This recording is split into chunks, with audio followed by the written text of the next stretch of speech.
Hello, folks. Welcome to the WFCU Center. We are live courtside on Knoxstrom.tv. This is Brett Hedges alongside Kobe K. And the Orangeville A's are in town for another battle with the Windsor Express. We were here last week, and the Windsor Express were able to crack a losing streak, but then they went on to Nova Scotia where they lost a tough pair of games. Kobe, this could be a big start of a great month of February for the Windsor Express. A lot of opportunities looking forward, and the Orangeville A's will be no slouch tonight, of course. Yeah, 2-game road trip. They dropped both, but they get to come back to the WFC Center, a place where they've had so much success against Orangeville the last time out. They started out pretty slow in that game, but they picked things up by the second half and got the ball rolling due to large in part by the great play of Maurice Jones. DeAndre Thomas is coming on strong. We'll talk about him shortly, but a collective team effort. The guys did a great job, and they'll look to repeat that process here tonight in Windsor. Let's talk about some additions and some subtractions. Let's start with the Orangeville A's. They pick up Alex Johnson. Alex Superman Johnson was a big player for the Windsor Express last year, played in the NBA D-League with the Grand Rapids Drive, and now he brings his talents to the Orangeville A's. Yeah, and you know, these players that have played in Windsor have an uncanny ability to come back here and kick our butt. Shaquille Keith, last night at the Cape Breton game, was plus 12 over 20 points. So Alex Superman Johnson, what more can you say? A leader from the point guard position, all heart and soul, and you know he's going to put some great minutes in for the Orangeville A's.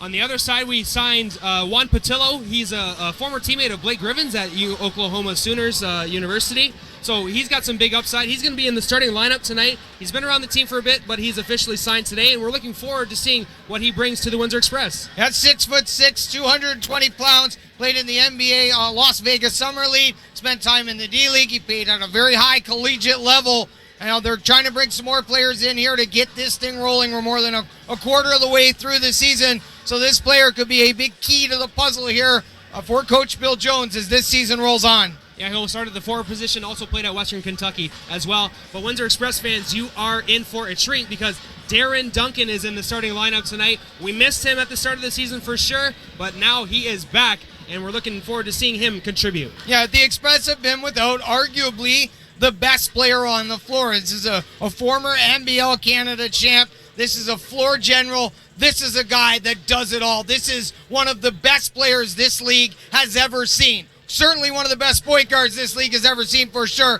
I am very excited to see Darren Duncan back in action, and he is going to help be the spark plug to get this season rolling for the Windsor Express. Now you're seeing three pieces from those NBL Canada championship teams at the Windsor Express. One under head coach Bill Jones has done some roster construction early in the regular season. Jeff Remington goes to the practice roster. Good to see Jeff and good to see what he could bring later in the year. But what do you think heading into this game is important? Well, I think the play of DeAndre Thomas and Quinnell Brown. Now, they bring back these veterans, not just because they're fantastic basketball players, but because they're leaders. They've been here before. Who else do you call on than the gentlemen that have got it done? Now, these guys can do it all for Windsor. They're playing great basketball right now. DeAndre Thomas is about 15.7 boards, 52% from the field, and Quinnell Brown, a former MVP, has been doing it night in and night out. We don't even know if they're 100% yet, although I would say they are very, very close, both putting in great minutes for the Windsor Express. I spoke with head coach of the Orangeville A's, Brandon Lasovsky, shortly before the pregame. They said they've got a handful of injuries tonight, so a limited roster, big load on the shoulders of Justin Moss, Relier Jefferson, and of course Alex Johnson, and of course the rest of the Orangeville A's. Yeah, they're not a big three-point shooting team. They get it done in the paint. We know they're going to attack that area. They like to play in transition. They get some great bench scoring. And, of course, points off turnovers. That's where I see the Orangeville A's being the strongest. These two teams very close statistically. A very even matchup, so to speak. I can't wait to see it all go down. We've asked the questions. Now the players can answer those questions with their play on the court. Let's head back upstairs, and we'll join you shortly after the national anthem. From Brett, this is Kobe on Knoxstrom.tv saying shortly, we'll see you soon.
Good evening, folks. Welcome to the WFCU Center in Windsor, Ontario. It is Windsor Express basketball on Knoxroom.tv, welcoming the Orangeville A's in town on February 1st, 2017.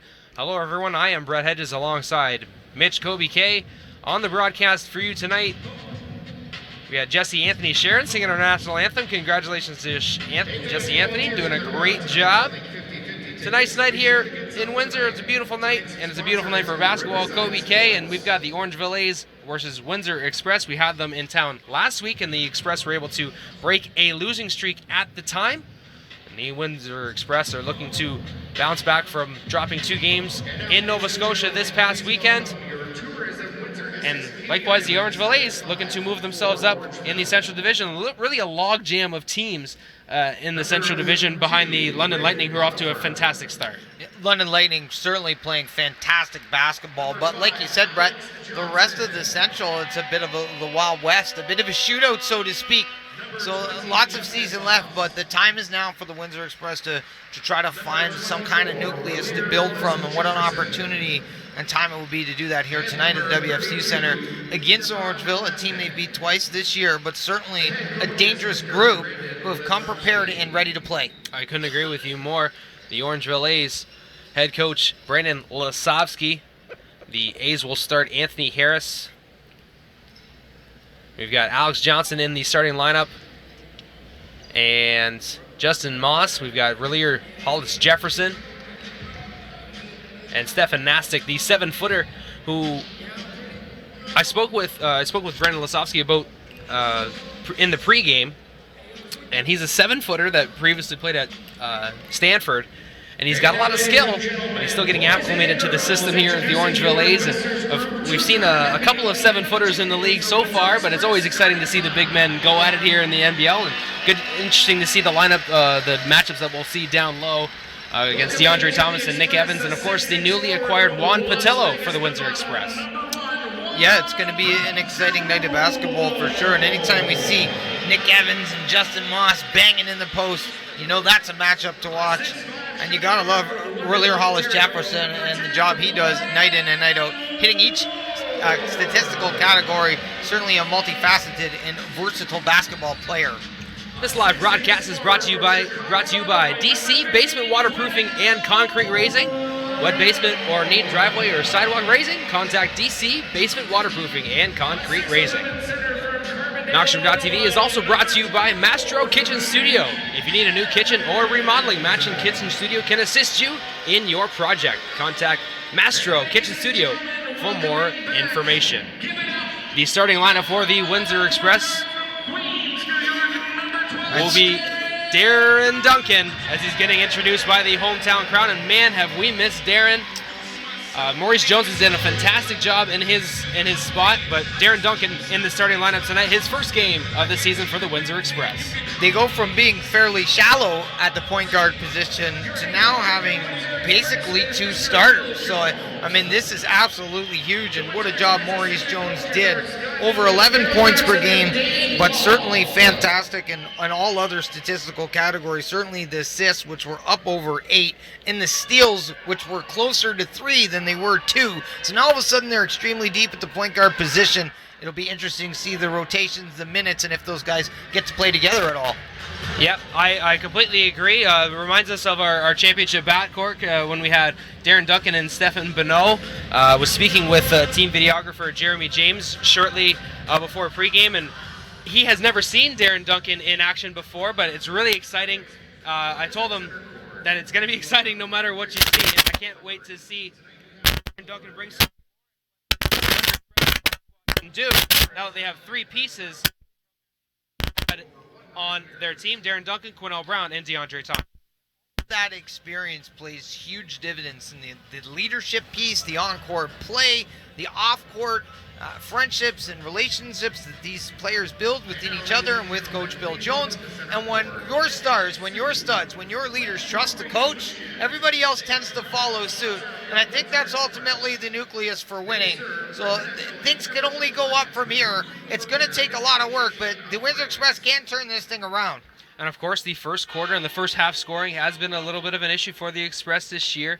Only a third of the way through the season, but the first half numbers have been staggering, Kobe. Certainly, when you look at the collective scoring in terms of scoring by quarters, the Express 274, opponents 326. So they're basically in minus 50 coming out of the first quarter with the cumulative total.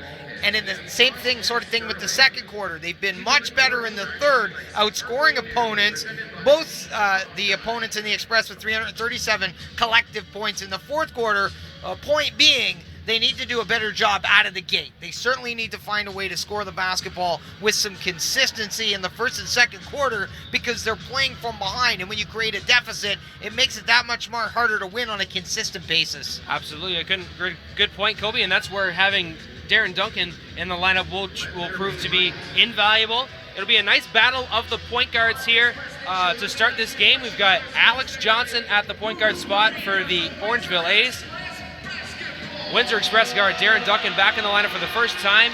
Got a shiny new piece in the middle in Juan Patillo. We've got a 7-footer in Stefan Nastic ready to jump it up here at the WFCU Center. Thanks for tuning in live on Knockstrom.tv. The Orangeville A's win the opening tip.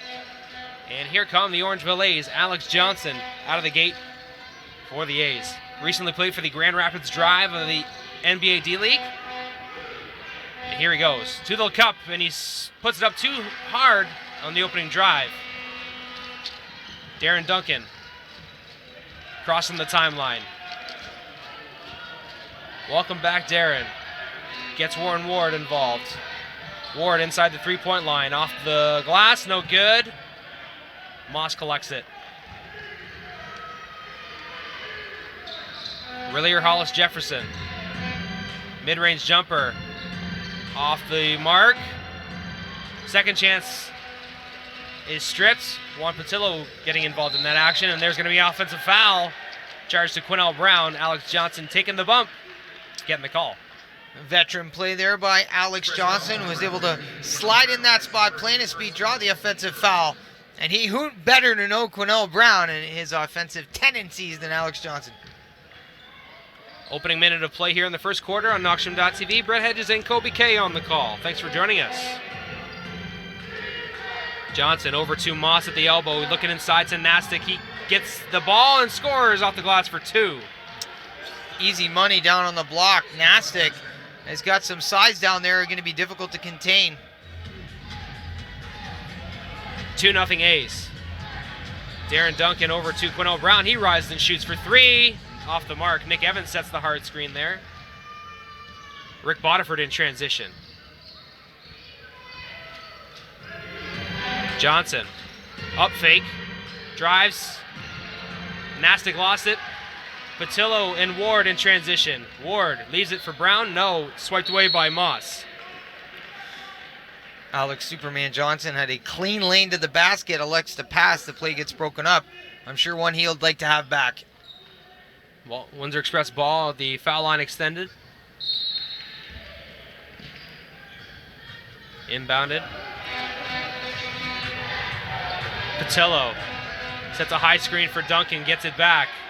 Elbow jumper, off the mark. Bodiford with another rebound. Over to Alex Superman Johnson. Inside the key, kicks it out. Moss can't handle it. Patillo grabs it off the sideline. Goes up and scores for two. Juan Patillo. The Express coming into this one averaging well over 7 steals per game. Patillo right at home with the Windsor Express in his first ever start, picking up easy 2 points. Wearing number 1. Rillier Hollis Jefferson inside the three-point line. Does not get the bounce to go. Nick Evans corrals it and gives it off to Darren Duncan. And Nick Evans would know Darren Duncan very well. Nick Evans played for the Island Storm team, which the Windsor Express defeated in 7 games to win their first NBL Canada championship. Yeah, Nick Evans, one of those big men that loves to set screens and play in the pick and roll with the point guard, so I'm sure they're going to get along just fine here in Windsor. Patillo kicks it out to Ward for 3. And it's good, Warren Ward. Express doing a great job from the three-point line this year, averaging almost 10 collective three-pointers per game.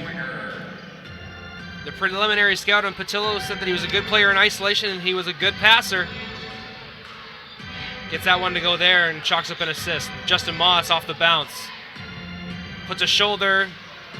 He can't score. The second shot by Nastic is no good. That one was blocked, I believe, by Nick Evans. Up the floor. Patillo working against Moss.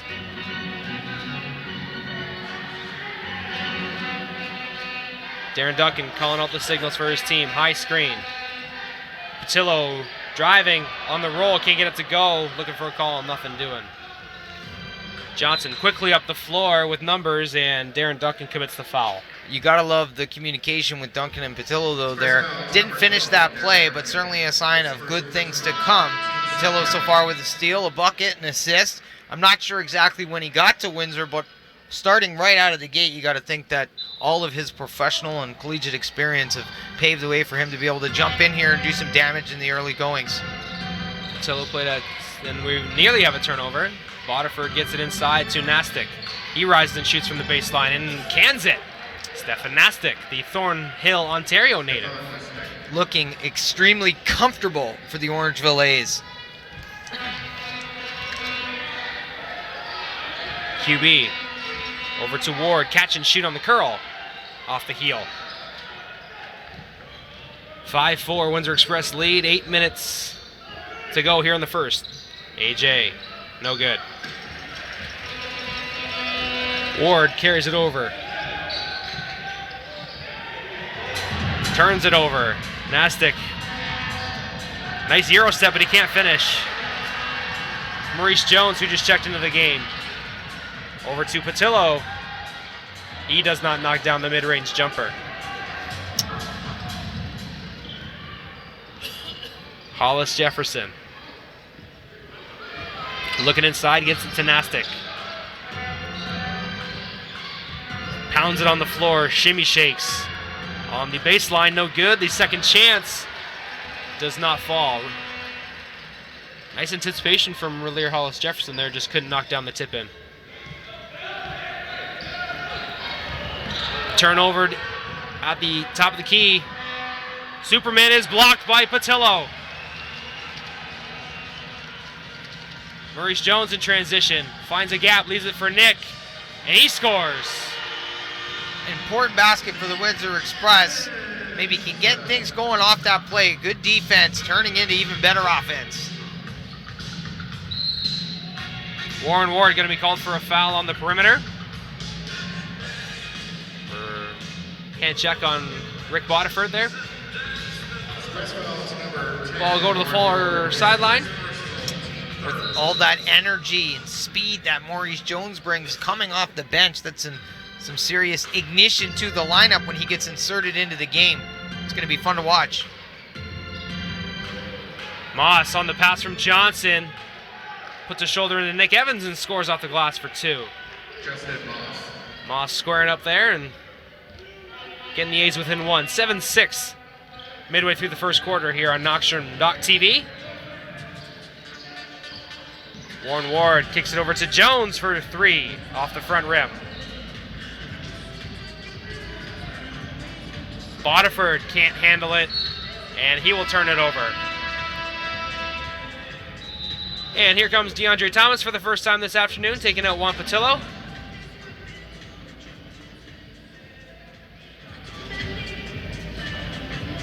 And we're going to have a first timeout of the game. It's time to upgrade two lucky fans to the best seat in the house. Located Yes, it will be timeout here. We're going to take a short break on Knoxstrom.tv. When we return, more Windsor Express basketball. Lucky winners.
back to the Windsor Express broadcast on Knoxroom.tv.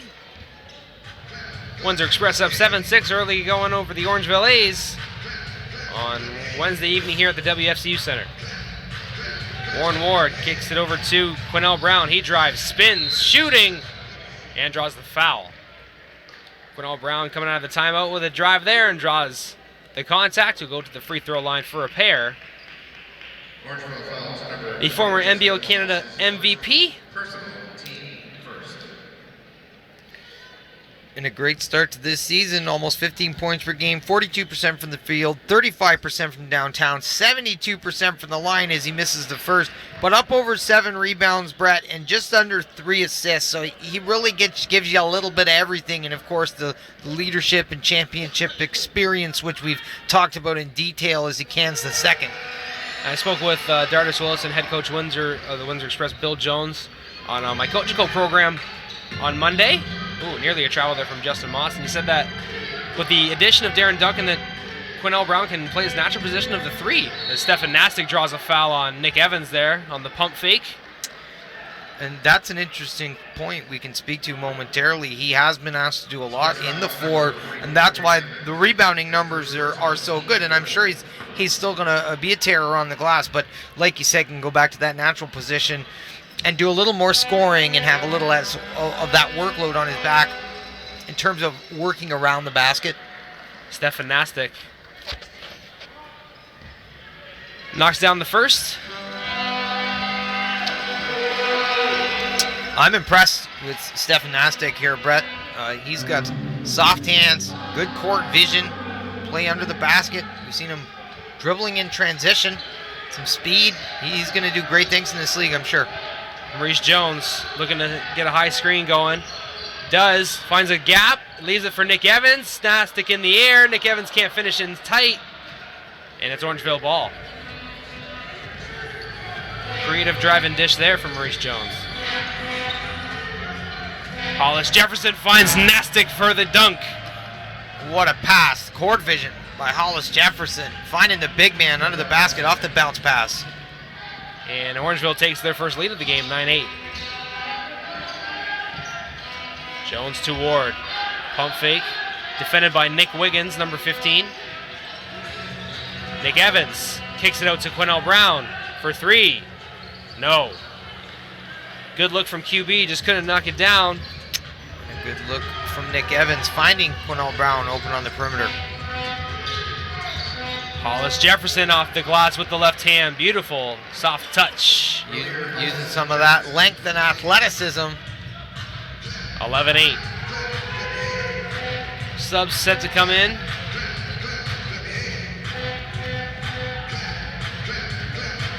Inside to DeAndre Thomas, working on Stefan Nastic. Rising and shooting, leaves it short. Almost a zone look there for the Orangeville A's on that possession.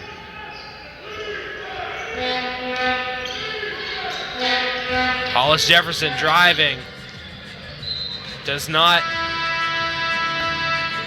complete the play, and he will turn it over. Nick Evans checks out for Gernard Giroux. DeAndre Thomas will slide over to the 5 spot. Gernard Giroux is a player that we've seen in spurts here for the Windsor Express at home. Averaging 6.4 points per game. Shooting 46% from the field, giving them some good minutes off the bench. DeAndre Thomas on Stefan Nastic, puts those shoulders into him, drives and scores, and 1. DeAndre Thomas.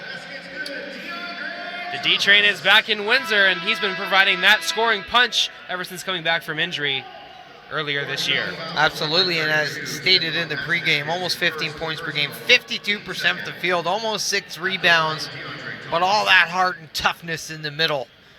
Taking it hard to the rack there and getting himself on the free throw line. He's in fantastic shape, given the fact that he's coming off a horrendous injury. He looks like he's lost some weight. Cardio's there. He's amped, he's pumped, he's ready to play, and he's doing fantastic things for the Windsor Express so far this year. Torn patella tendon. Out nearly 18 months. Has been contributing at a steady clip since being signed. He proved that he wanted wants to play in this league. To come back from that injury and already get to this level is marvelous. Hollis Jefferson off the offensive glass, puts it off the glass and good. We're going to have a bench warning for delay of game. Hollis Jefferson already with 4 points and 4 boards on this one. Comes into this game averaging 20 points per game at 49% shooting from the field. Jones gets it inside to DeAndre Thomas. He skips it in the corner for Giroux. And there's going to be a traveling violation before he could get it over to Wally Ellenson, who just checked into the game as well. Windsor fairly careful with the basketball this year, Brett. Only averaging about 16 turnovers a game, which is a good number. Problem is they're only creating just over 16, and that's a place where they used to score a lot of points. Certainly the defense is much better now, but if they can work to be creative on the defensive end and try to create some turnovers, they lead to easy buckets most of the time. Absolutely. We're going to take a short break. We'll be back here shortly on Knoxroom.tv.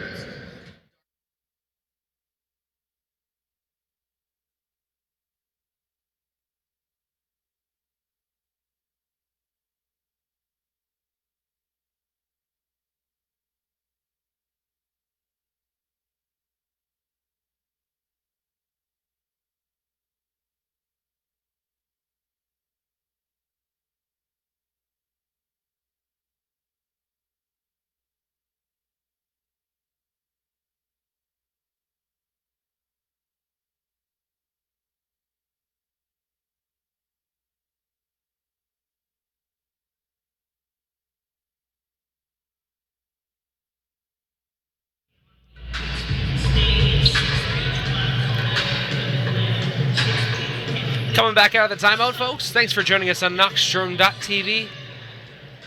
The Orangeville A's currently lead 13-11 here on February 1st at the WFCU. Alex Superman Johnson at the point for the A's.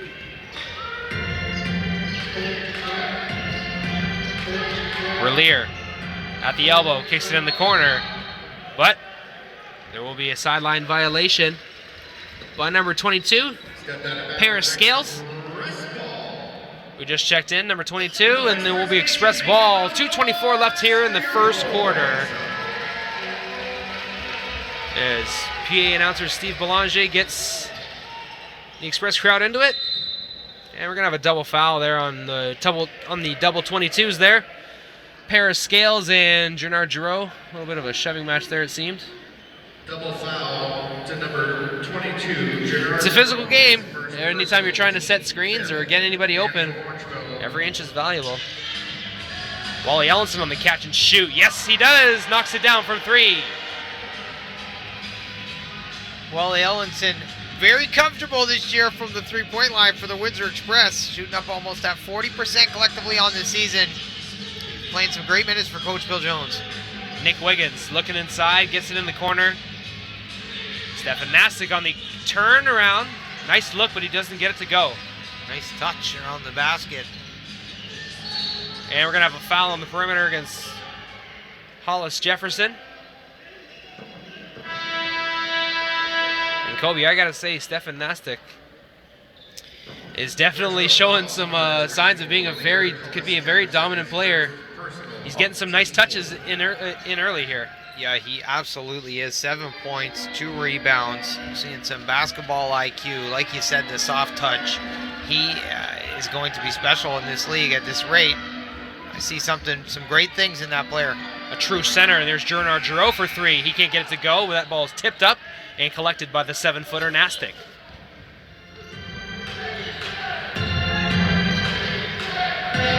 Nastic with a jab, and he launches it from the elbow and knocks it down. He was going to shoot. He was going to take that three-point attempt. Takes 2 dribbles and cans the jumper. He's done just about everything on the court tonight. We're not even at the start of the second quarter yet. Maurice Jones could not collect the DeAndre Thomas pass on the baseline. That'll be a turnover. Last minute of play here in the first quarter. Orangeville up 15-14. And Jake Anderson in the game now, number 12 for the Orangeville A's. Hollis Jefferson to his left. The runner can't get it to go. DeAndre Thomas with the rebound. Slim McGee just checked into the game. We're number 31. And Ellenson on the wing. Over to Jones. Swings it to Brown. Looking inside to Brown. DeAndre Thomas, pardon me. And he's blocked, but fouled by Slim McGee. Brandon Lasovsky speaking with the official about that one. And great passing for the Windsor Express around the perimeter, which subsequently opened things up under the basket for DeAndre Thomas, who gets himself to the free throw line. For the Express, DeAndre Thomas. DeAndre Thomas to the free throw line. The Orangeville A's dealing with a number of injuries tonight. Anthony Harris, Jamison Tipping, Enrico De Loretto, and Daniel Tulloch out with injury tonight. DeAndre Thomas at the free throw line. And Anthony Harris is a great player for the A's, and he will be dearly missed tonight, averaging almost 16 points per game. He's an important guy in that offense. And certainly Rick Bodiford, who is the spark plug himself off the bench and in whatever role he facilitates. Pardon me, not Rick Bodiford. Tipping. Jamison Tipping. My apologies. Yeah, we know that Tipping can come in and knock down threes at any time. Is a pretty strong defender. It's never easy when you're shorthanded on any club. Yeah, only 4 players on the bench for the Orangeville A's tonight. Jake Anderson in the corner, defended by Giroux. Anderson drives, and Scales slides out of the passing lane, and it will be a turnover, but Jake Anderson goes over to his teammate and says, "My bad." Tough start for both sides, Brett. Each team respectively shooting just over 30% from the field, so a bit of a grind out here to start this one. And a beautiful teardrop layup from Maurice Jones at the end of the queue. Puts the Windsor Express up 18-15. A slow quarter, like you said, but for the first time in a while, we've got the Express up in the first quarter after 12 minutes of play. Yeah, an important bucket by Maurice Jones, who did a great job micromanaging the clock, getting a shot off and making it. Absolutely. We're taking a break here in between the first and second quarter on Knoxroom.tv. We'll be back after these messages.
Welcome back to Knoxroom.tv. Second quarter action between the Windsor Express and Orangeville A's here at the WFCU Center. Down low, DeAndre Thomas on the opening possession. Scores off the glass for 2. DeAndre Thomas finishing where he left off after knocking down a couple of buckets in the opening cue. The Express's leading scorer with 7. 3 of those points coming from the free throw line. Quick pass up the floor is picked off by Justin Moss. Darren Duncan with the turnover. Defending on Jake Anderson. Catching and shooting is Rick Bodiford for 3, and he connects. Rick Bodiford with a beautiful shot. The man who I said wasn't playing drains the triple. He's like, take that, Kobe. How you like me now? Yeah, and Rick has knocked down a number of big shots in his time with Orangeville. And he's averaging 11 points per game for the Orangeville A's this season. Darren Duncan gets the defender out of the way, rises and shoots and knocks down the jumper. Welcome back, Darren Duncan. Another player with big moment ability in Darren Duncan who can rise to the occasion and get the Express that important bucket. Some of my favorite moments in Express history have come at the hands of Darren Duncan. Absolutely, my friend. I remember sitting up here with you when the confetti rained down and Windsor was NBL Canada champs. That's right. Earlier, Hollis Jefferson knocks down the shot, the tough shot there as the Orangeville A's get it within 2 points. My favorite Darren Duncan play came in their first season as Gerard Giroux for 3, no good. As he defends there quickly, and Jake Anderson rises and shoots, no good. Giroux can't corral it, and it will be Orangeville ball with a fresh 24-second shot clock.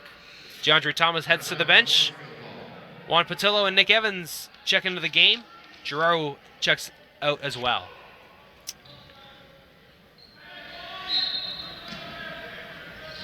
And what a pair to sub in, Nick Evans and Juan Patillo, as Slim McGee knocks down the shot. Ties the game up at 22.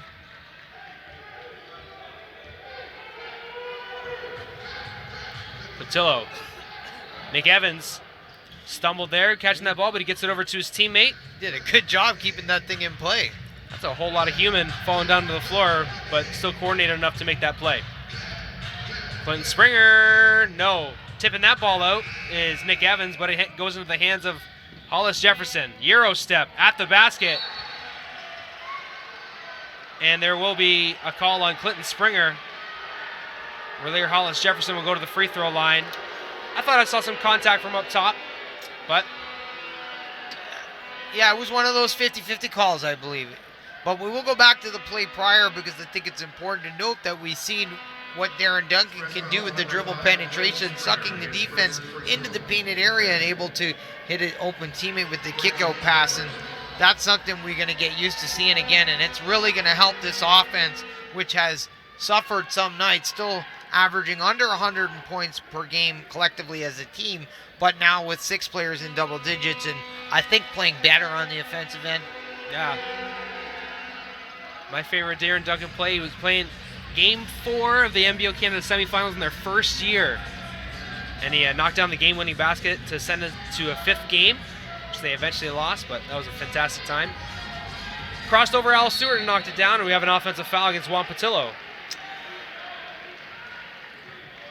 Unfortunate for Juan, but that's a whole lot of human going down with his shoulder bearing down on somebody as well. Justin Moss ain't no flopper. He feet were set, and just, 2 big guys banging down there in the post, and offensive foul as a result of the play. Orangeville up 24-22. Rick Bodiford catch and shoot in the corner. Off the mark, Justin Moss tried to get the rebound, but that's knocked away by Patillo. Orangeville ball on the baseline.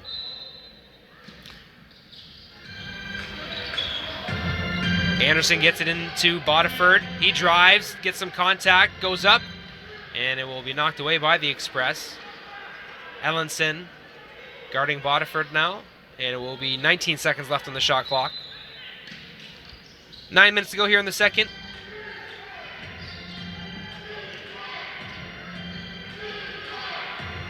Hollis Jefferson getting a high screen. Glenn Springer-Williams not letting him go anywhere. Bodiford drives, kicks to Moss. At the elbow, he drives, draws some contact. No, they'll see a traveling violation. And Alex Superman Johnson checking back into the game. And the Express with another opportunity to score some more points off turnovers. They have 11 so far, so a great start in terms of scoring the basketball from a defensive mistake by the Orangeville A's.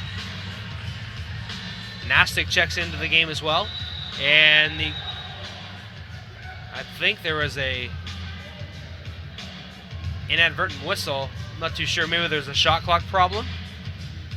But Patillo had gotten behind Justin Moss.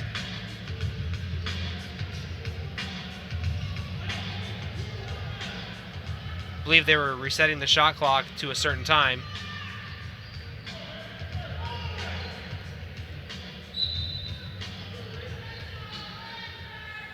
Inbounding the ball is Windsor. Clinton Springer gives it to Nick Evans in the low post. Clearing out, facing up is Nick. Working against the 7-footer Nastic, and he scores for two. Two big men going at it there. Beautiful play in the post by the big man, Nick Evans. Using his shoulder to create some space. The soft jump hook makes it count. Darren Duncan defending. Juan Patillo with the steal. Here he goes. It's showtime. Oh, and he misses. Alex Johnson in transition. Up the court quickly and draws the foul. Patillo missing that play, and Alex Johnson goes the other way and draws the foul. And another steal by the newcomer Patillo. Windsor 7th in the league with 7.54 steals per game. But it looks like he's going to really help out in that department. Johnson to the free throw line for a pair. Knocks down the first. Johnson was the first overall draft pick by the Ottawa Skyhawks, in the NBL Canada draft in 2013. The Toronto native. And Stefan Nastic scores on the missed free throw and draws the foul himself, and one. Tough assignment for Nick Evans, whoever is set to handle him down there on the block. That puts him at 11 points, Brett. 5 of 10 from the field. And a fantastic start for number 32. And he completes a three-point play. Correction, team fourth. 14 fouls for the Express in the frame. And the Orangeville is up 28-24 here with 8 minutes to go in the second. Express over to Ellenson. Ellenson backtracks to Darren Duncan, 7 to shoot. 5 to shoot, high screen. Gets pushed off the mark by Nastic and turns it over. Great defense by the A's. And a nice play from Wally Ellenson with the block. Ellenson's athleticism and defensive smarts help Windsor Express stop an A's bucket there. Offensive board by Nick Evans. Lee gets it back. Pitch and catch. Warren Ward can't score inside, and it will be Orangeville basketball. So some good communication there by the Windsor Express, Brett, just not able to put it down. The extra pass being made, but the extra shot, but the shot cannot convert. Bodiford on Moss. Anderson driving, blocked from behind by Warren Ward, and then it's knocked off of Jake Anderson last. It will be Windsor Express ball. Maurice Jones checks into the game. Darren Duncan slowly walks back to the bench. And we've expected to see a little bit of rust from Darren Duncan. This is his first game back. And a whole lot more basketball to play this week. The Express are at home on Friday against Moncton, then on the road the next day against the Niagara River Lions. Fortunately, they have number 11, Maurice Jones, who steps up, takes the three, and hammers it. Who can come off the bench and put it down for the Windsor Express. Here comes, oh no, a steal from Juan Patillo. In transition, Patillo gets it to go. Making up for the missed shot earlier and gives the Windsor Express the lead, 29-28. 5 quick points for the Express. Johnson for 3 to respond. He does. And puts Orangeville back on top. Alex Johnson silencing this Windsor crowd and the momentum which was starting to shift. Jones with the runner. It's good. Here we go. Opening things up now. So now both teams starting to put their foot on the gas pedal. Justin Moss in transition. Here we go. It's the 400-meter dash. All of a sudden the volume's turned up on both sides. Orangeville up 33-31. Ellenson to Jones. To Nick Evans at the top of the key. The jumper is good. Nick Evans showing off his range there. He's got 6 points and 4 rebounds. 3 rebounds for the Express. Moss facing up on Patillo. Driving. Pump fake. Finds Bodiford, and he squares up and scores off the glass for 2. Rick Bodiford doing a good job to create some space. Here's Jones, and he draws the foul. Got Justin Moss up in the air. That foul going to be assessed to number 5, Alex Superman Johnson. And we're going to have ourselves a timeout here with 4:55 left here in the second quarter. Orangeville up 35-33 over the Windsor Express. When we return, more on Knoxshire.tv.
Express Nation, let's get loud and raise the roof with Quinn. All right, welcome back. Coming out of the timeout, we'll have Maurice Jones to the free throw line for a pair. One of the new faces on the floor tonight is number 32 of the Orangeville A's, that's Stefan Nastic.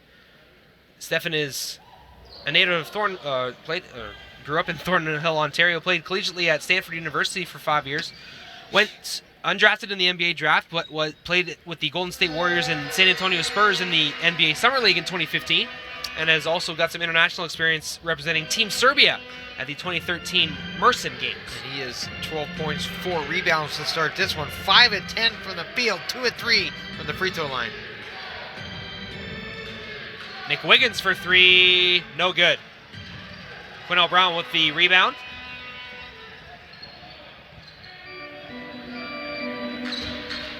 Maurice Jones at the at the helm for the Express, directing traffic. Warren Ward, jab steps into a 3, no good. Can't get it to go. Moss, I believe that was partially blocked by Patillo. If not, it was just a miss. Patillo in transition between his legs.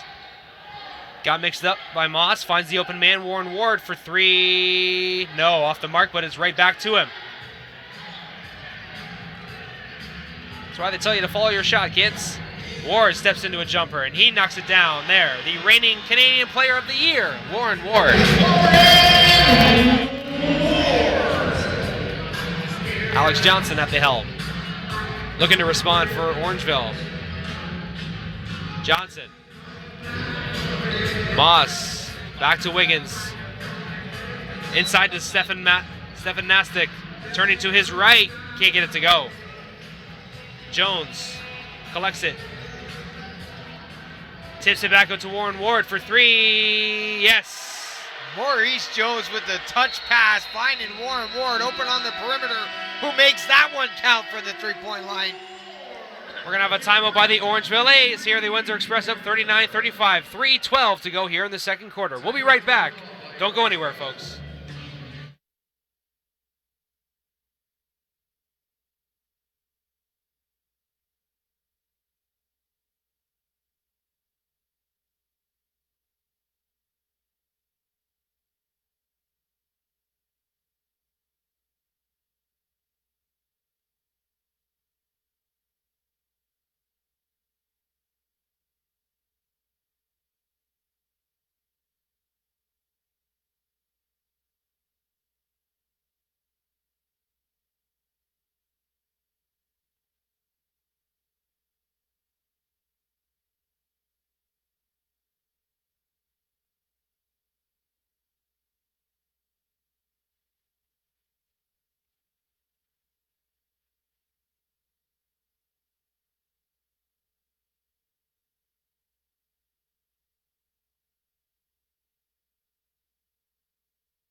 Coming back out of the timeout, Alex Johnson.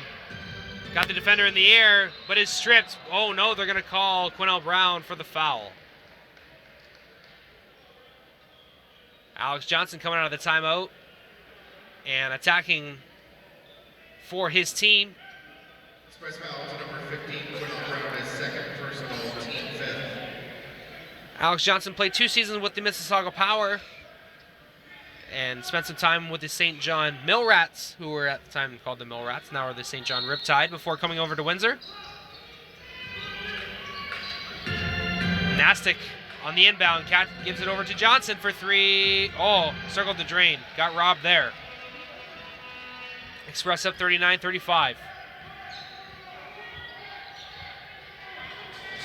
Jones, the top of the key for DeAndre Thomas, who just checked in. He gets it inside to Evans, and a foul going to be committed by Paris Scales. Orangeville foul to number 22, Paris Feller, his second personal, team second. Windsor Express will inbound underneath the Orangeville basket. Warren Ward on the catch and shoot for 3. Yes, but they'll say he had his foot on the line. That's a long 2. Warren Ward with the open look, making it count. He is a really, really nice, smooth jump shooter from either the 2-point territory or the 3-point line for the Windsor Express. Nick Wiggins' jumper is no good. Pardon me. Brown turns it over, tried to give it up to Warren Ward, who commits the foul. Smart foul by Warren Ward there, not to give up an easy 2. 2:28 to go here in the second quarter. Windsor Express up 6. The Express shooting 46, almost 47% from the field, so that's been a big improvement, certainly on their season average. The Orangeville A's shooting below 37%. They only have 2 points off their bench, Brett, so they're going to look for some secondary scoring in the third quarter. Only 9 players dressed tonight for Orangeville. Nastic, and he's going to be called for the offensive foul on the spin move. Yes, of course, part of that is because of the lack of manpower. We know it's going to be difficult. They do have 18 points in the paint. Windsor with 15 points off turnovers, so that's helped them to be a +6 with 2:15 left in the second quarter. The offensive foul was charged to Stefan Nastic. He's making his first appearance at the WFCU. Spoke with head coach Brandon Lasovsky in the pregame, before pregame about him, and he said there's a lot of upside, there's a lot of skill, and we've seen that early and often here today. 12 points already. Ward finds Jones cutting to the basket. Maurice Jones, 4 to shoot, 3 to shoot, 2 to shoot. Quinnell at the buzzer, off the glass, hits the rim, and Alex Johnson will corral the board. Johnson weaving his way. Stefan Nastic for the long jumper. Oh, hit every single part of the rim, but it fell out. No love. Even the shots he's missed have just rim out. I mean, the potential here for Nastic as Nick Evans hits the 2-point shot. Second shot from the field that Nick Evans has hit. And we should show some love to the Windsor big man, who's 8 points, 4-5 from the field. Bodiford for the long jumper. It's good. 1 minute to go here. Windsor still up by 6, 43-37.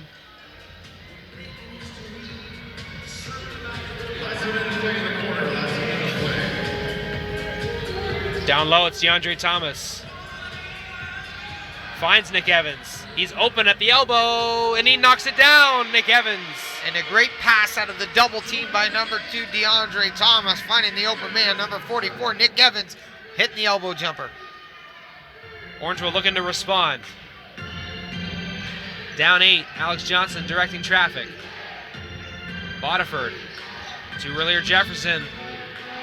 Left hand finish, no good. DeAndre Thomas with the rebound. Quickly up the floor to Warren Ward. 20 seconds to go. Shot clock and shot clock should be turned off.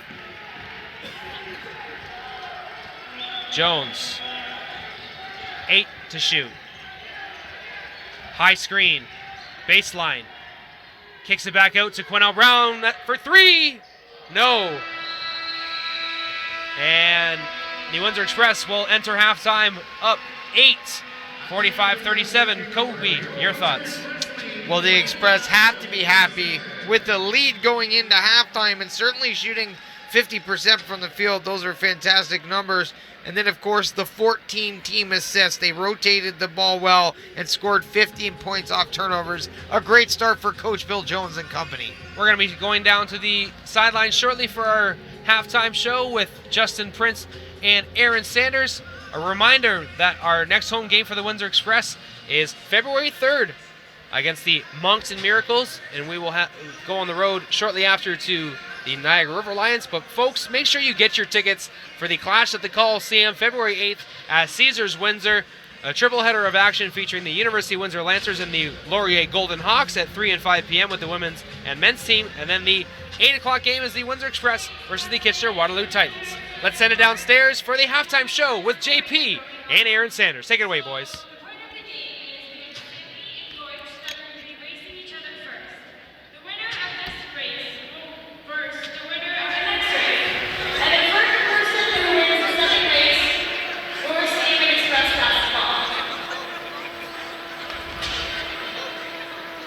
And we got a ball game going on right here. 45-37. The Windsor Express take the lead right into halftime. And we're here courtside once again for the Knoxtrom halftime, ladies and gentlemen. I'm Aaron Sanders with JP, Justin Prince. And Justin, we cannot speak for a lot of these Windsor fans, but they have to be impressed on how effective the defense has been in the first 24 minutes. In my opinion, this has actually been the best Windsor has played defensively in some cases all season so far today. It's been an absolute block party inside with 5 first-half blocks. A big-time game for them defensively so far. At times they've been locking down the interior, and they've been now able to pull away as the game continues to go on. And another thing, too, they haven't been strong in the transition game, but they're proving everybody wrong so far. So far, that's for sure. You mentioned the transition game. The second chance points there aren't there, but you have the points off turnovers. 15 points off turnovers so far compared to Orangeville's 3. So right now, they are getting those transition points, getting the points off the turnovers they need, and getting the pace they need. Overall, it seems like everything's starting to come together tonight compared to what we were expecting at the start of the season with Darren Duncan now back for the Express. Yes, after a year and a half, Darren Duncan is back for the Windsor Express, but we'll go back to the transition game for a quick minute. It's all because of the big man finishing off, too. They have shifty hands, and especially the new guy, Juan Petrillo. I mean, we won't hold against him that he missed the dunk, but he's doing it real good so far in his first game in the NBLC. He's making an impact right out of the gate, Petrillo, because right now 4 points, 2 rebounds, 1 assist right now, and has also gotten a few blocks inside and has been feeding the ball, having the awareness that Windsor is really needed on both ends of the floor, it seems. So right now, he is making a great debut, just signed today by Windsor. So he's making a statement already tonight with playing like this in his first game. Yeah, we talked about Windsor enough. We'll quickly talk about Orangeville. I mean, they're not doing bad considering what obstacles they have in front of them. Of course, they're losing Daniel Tolek for an injury too, but the guy that stands out to me the most is Mr. Nastic. 12 points so far, leading scoring for Orangeville. He's the one that's able to get the ball inside and finish with authority at some times, and really creating a big challenge for Wally Ellison when he's on the court. Yes, right now, in fact, it seems with Nastic 12 points right now, the only player in double digits for Orangeville. It seems like not just Wally, like most players have been struggling defensively. Especially you mentioned with Wally Ellison in that entire second unit. He's been just blazing that entire second unit, it seems. That is an issue right now, in my opinion, for Windsor, though. With all the positives with them tonight, that is still an issue because right now, the offense isn't coming together on that end as much as on the first unit, and the defense isn't able to stop players inside as well as the first unit has so far when Duncan's on the floor and with various other players on the floor. So we'll have to see what kind of adjustments Coach Jones makes in the second half. And we'll talk about adjustments for the second half in just a moment. We'll just quickly shift things away right to the players of the week. From the Atlantic Division, Chad Fraser of the Cape Breton Highlanders. He averaged 26 points per game this past week and an incredible 37 points against the Island Storm on January 26th. For a second there, I thought it was Hank Thorns supplying all the damage for the Cape Breton Highlanders, supplying a couple of triple-doubles then and there. But Chad Fraser is really doing it big on both ends of the court for the Highlanders. Yeah, well, when you have a stat line like that, you definitely have an impact there, that's for sure, in a game, because right now that was a great performance. In fact, the performance of the league last week for Cape Breton. So right now, he's leading that team right now. It's an up-and-coming team, yes, with the expansion franchise, but that team's starting to come together.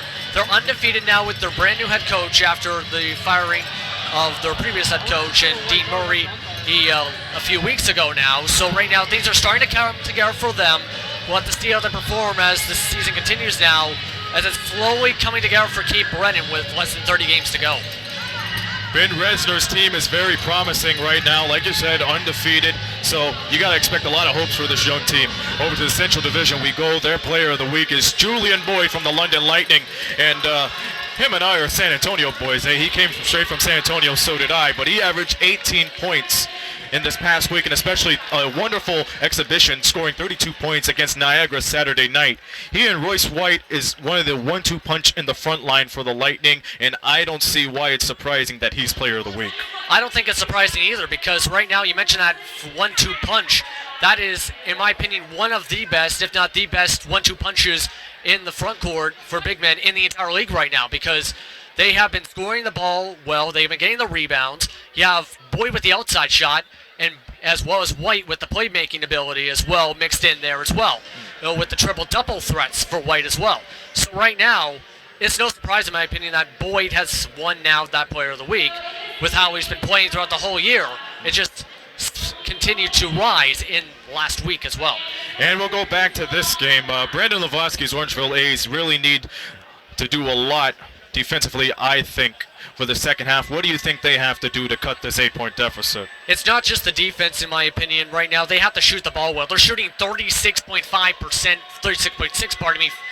from the field right now, which is killing them a little bit right now as well. They just have to, as well, figure out what works. Right now, they're not getting the blocks right now, like Windsor's getting inside. Right now, their bench is not scoring with 2 bench points right now. And they're hurting right now with guys like Anthony Harris inactive, Jameson Tipping inactive. So right now, they need to somehow figure out a way to stop the Windsor's offense, which is shooting at 49% right now, and figure out, okay, how are we going to get the open shots we need to come back, claw their way in, and make high-quality shots. Not just make shots and then pass it to themselves into the front row or something. And I agree with you on that. Windsor Express, they're on the verge of breaking a 2-game winning streak after losing a couple of tough ones at East and Halifax and Cape Breton this past weekend. What do they have to do to overcome all that and preserve their lead in order for them to move up to 4th place in the Central? Well, in my opinion, first off, you have to figure out a way to stop Nashers right now. 5 of 12 shooting from the field right now. He's the double-digit scorer right now. When he's making those shots, Windsor has a hard time defending him. They've been able to defend him sometimes with blocks, but other times he's been able to make a jump shot right over the defenders. So if they can get him out of the game and get as well, increase that defense and pressure as well, like they have been in this first half. They're in good shape for the second half right now, as well as force more turnovers. 10-8 advantage Orangeville right now in that turnover advantage. And we'll all see how that comes to fruition when the second half plays. We're done here. The Windsor Express have an 8-point lead, 45-37. They look to break the two-game losing streak. We'll soon find out in the next 24 minutes. Brent and Kobe back on the call, and we'll see you folks at the Knockstrom postgame. But for now, we pause here for this message of special interest.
Thanks for tuning in on Halftime with Justin Prince and Aaron Sanders.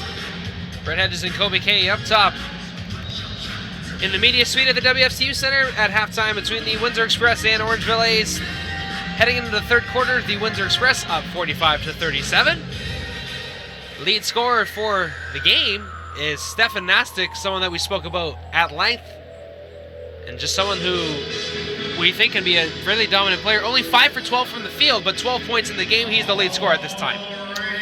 Yeah, well over 40%. We've seen many balls just rim out. All were quality shots and good looks.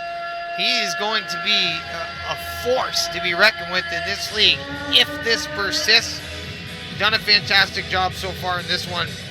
Warren Ward was hot in the first half, 4 of 9, 2 of 4 from downtown for 10 points. Chipped in 4 boards, 2 dimes. But for the Windsor Express, I love the 15 points off turnovers and, of course, the 14 points in the paint. They got some easy looks, and we've seen some great defense played as well. That helped them to a lead after the first 2 quarters.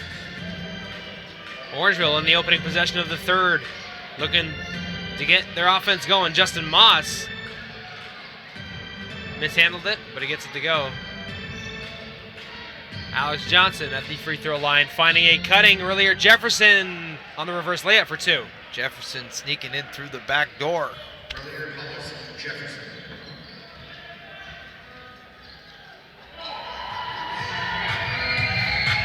Juan Patillo, who have themselves a good first half. Inside to Quinnell Brown, working against Rillier Hollis Jefferson. And he draws a foul. We'll go to the free throw line for 2. Quinnell Brown. At the line for 2, the former league MVP. Getting it done. Shooting 72% from the charity stripe so far this season.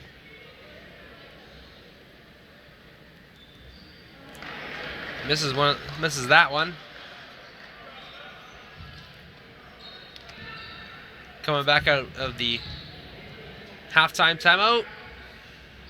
The A's are going to need some energy in the second half. Just 4 players on the bench. Like we talked about, 2 points in terms of the bench scoring, but everyone's going to have to chip in tonight if they want to get out of here with a win. Johnson gets a high screen from Nastic, gives it to Nastic. And they're going to call a foul against Nick Evans. I thought Nastic might have traveled there. I would have to agree. I thought it was great hands-up defense by number 44, Nick Evans. Well played. Nastic to the free throw line. 2 of 3 from this space so far. He misses the first.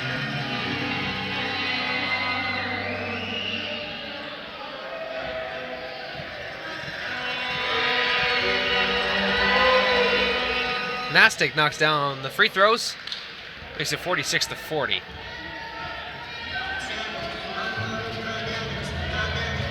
Evans at the elbow, kicks it out to Patillo. Inside to Quinnell Brown once again. Getting him going here in the second half.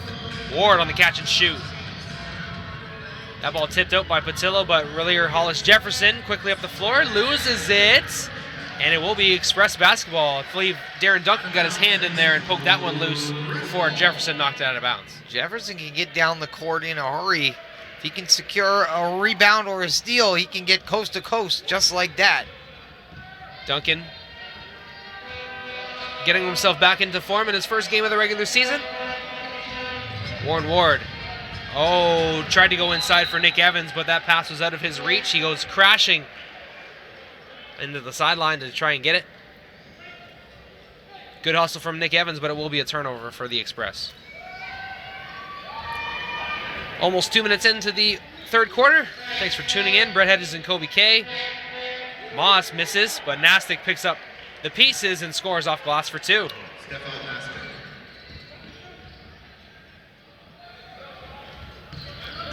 Patillo, rocking number 1. Darren Duncan looking for a high screen. Finds Patillo on the baseline, rising and scoring off the glass for 2. Over top of the big man, Nastic. Patillo gets the 2 points the tough way. Johnson, the baseline jumper, no good. Quick, Nick Evans, quick pass. Quinnell Brown leaves it for Ward for 3. Off the mark, Patillo with the offensive board. Gets bumped, loses it. Was in a triple team there. Suffocated by 3 black and red jerseys. And a foul going to be called by Nick Evans. Not happy he has to commit that foul. DeAndre Thomas going to check in for Nick. And despite being shorthanded, the A's hanging in there, large in part due to Stefan Nastic in his 4th year at Stanford. Just over 15 points, almost 7 boards and a block. So in all of his stops throughout his basketball career, he's put up some great numbers. Absolutely. You think about all the tough teams in the Pac-10, playing against teams like UCLA and USC, Oregon. Windsor native Brian Bulkey went to Stanford. I'm going to plug that real quick. Won a number of games at Stanford, played in the CFL. If anyone knows Brian Bulkey. Kobe K played for the St. Christopher Eagles, grade 8, starting point guard. Led the team to a 2-8 record. Even better. What you know about that? Darren Duncan with the step back jumper. Can't get it to go, but the follow from Quinnell Brown is good. QB. Justin Moss. Turns it over, and Warren Ward can't keep it in bound. So it will be Orangeville ball with 10 seconds to shoot. Orangeville ball on the far sideline, Justin Moss. Over to Alex Johnson, he's got 8 to shoot. Rising shooting. Off the heel, that basketball is going to go out of bounds on the rebound. And it will be express ball, 8:36 to go here, 50-44. Hollis Jefferson, your double-double alert, 12 points, 8 boards. Oh, turnover. Alex Johnson picks the pocket of Darren Duncan. In transition, lobs it up, but Moss gets it and scores. Shows the creative playmaking ability by Alex Johnson there. Starts with defense. 4-point game. DeAndre Thomas working against Stefan Nastic. Turning, scoring, and drawing the fouls. DeAndre Thomas put him in the spin cycle and finished it. The big man. This is wipe me down. Quick on his feet. Able to spin down there on the block. And a tough finish, Brett. Finishing around the 7-footer is never easy, and DeAndre Thomas at the line to complete the 3-point play. And I think more importantly, drew another foul on Stefan Nastic, which will be his 3rd personal. So this couldn't have went any better for the Windsor Express as DeAndre makes the free throw. 7-point lead for the Express. 8 minutes left here in the 3rd quarter on Knoxroom.tv. Thank you so much for tuning in, folks.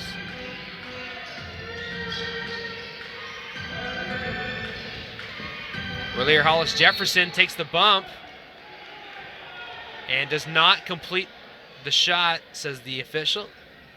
The foul will be committed on the floor, so it will be Orangeville possession with 9 seconds left on the shot clock. That will reset back to 14. DeAndre's first. And you got to think that with the signing of Juan Patillo, that frees up DeAndre Thomas to work in spots and be able to really maximize his offensive potential within the minutes that he's in there. Yeah, he's playing smart basketball, too. He's committing far less fouls. He's really learned to play within the system in this league and understands, you know, how these officials call the games and hasn't been getting himself into foul trouble, which is important. And right on cue, DeAndre Thomas commits his 2nd foul within 30 or 40 seconds. But worth noting that DeAndre rarely gets into the second half without accumulating any fouls. Nastic to the free throw line. Knocking it down.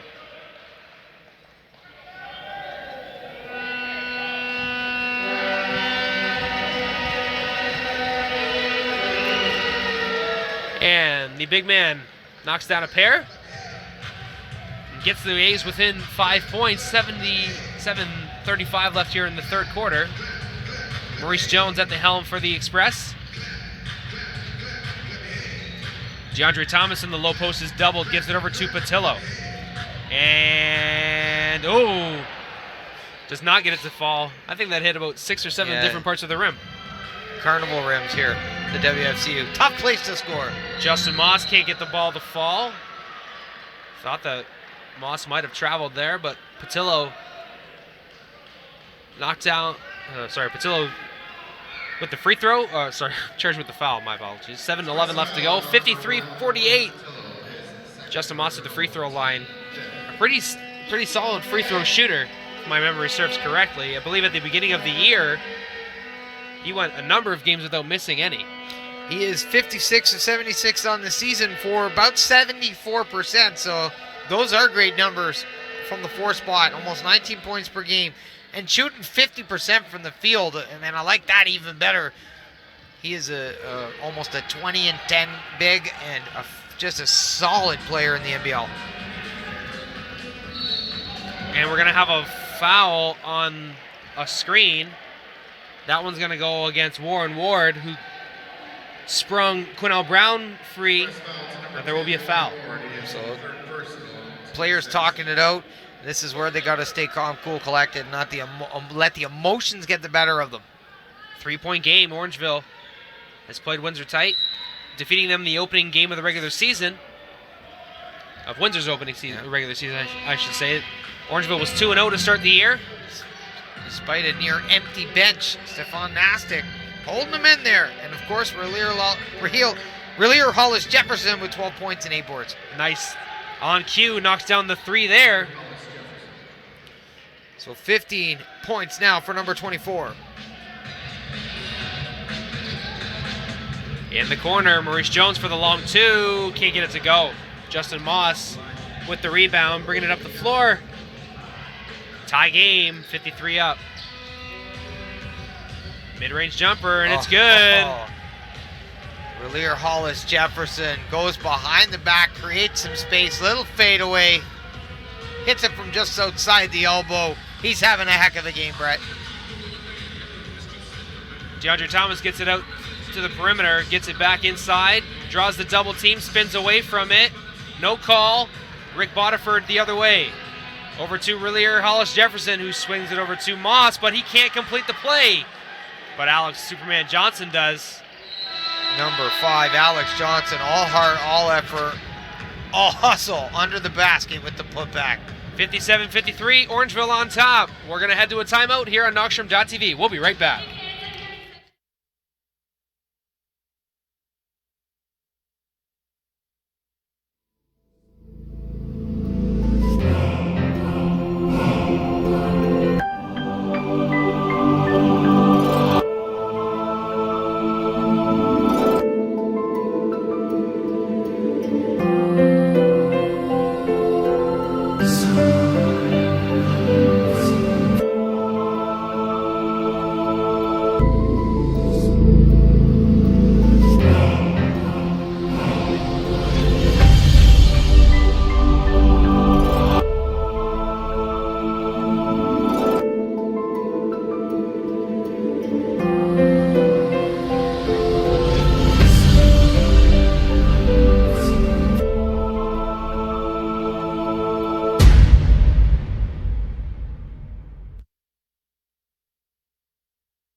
All right, coming back out of the timeout.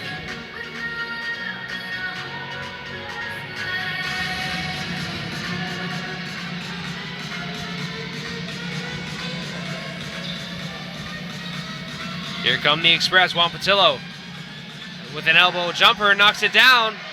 And a big bucket for the Express, down 4 after being outscored in the third quarter by a wide margin. 20-8 so far here in the third. Patillo with 8 points, 4-9 from the field, 3 boards, but an important basket for the Express. Turnover, here comes Maurice Jones taking the bump. And they'll say it's on the floor.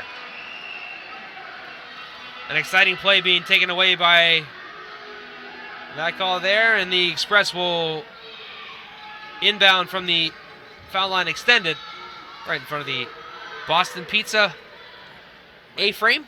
If you're Coach Bill Jones, though, you got to love the Express's response there, coming out playing with some energy. Maurice Jones. Over to Warren Ward.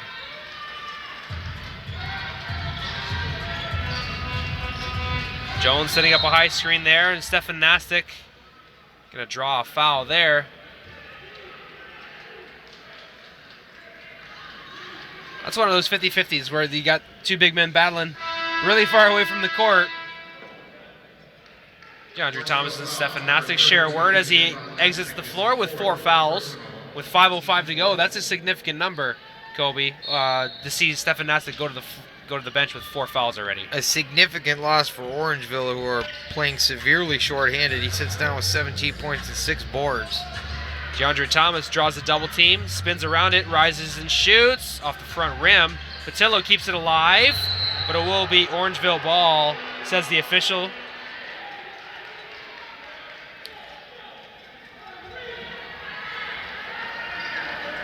And the ball goes the other way. Orangeville will look to increase their lead. Jake Anderson at the elbow, kicks it back out to Relier Hollis Jefferson. Being mindful of his space, Anderson gets it out.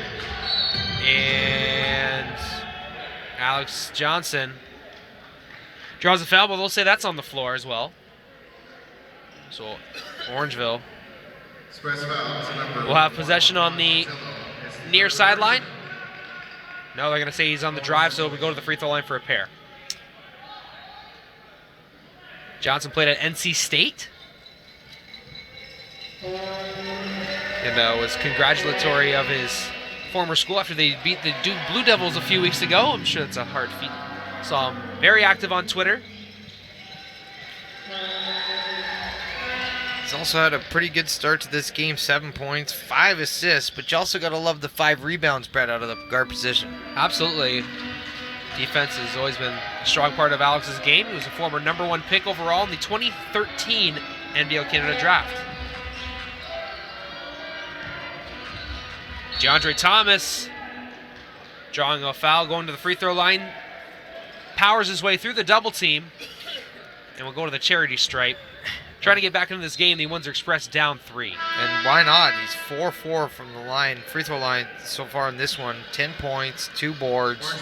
Bringing some energy. He's trying to contain those emotions a little bit right now. You can see some frustrations, but that's just passion and love for the game, and he just wants to win. DeAndre to the free throw line. Slim McGee checking in favor of Rick Waterford. Dre at the line.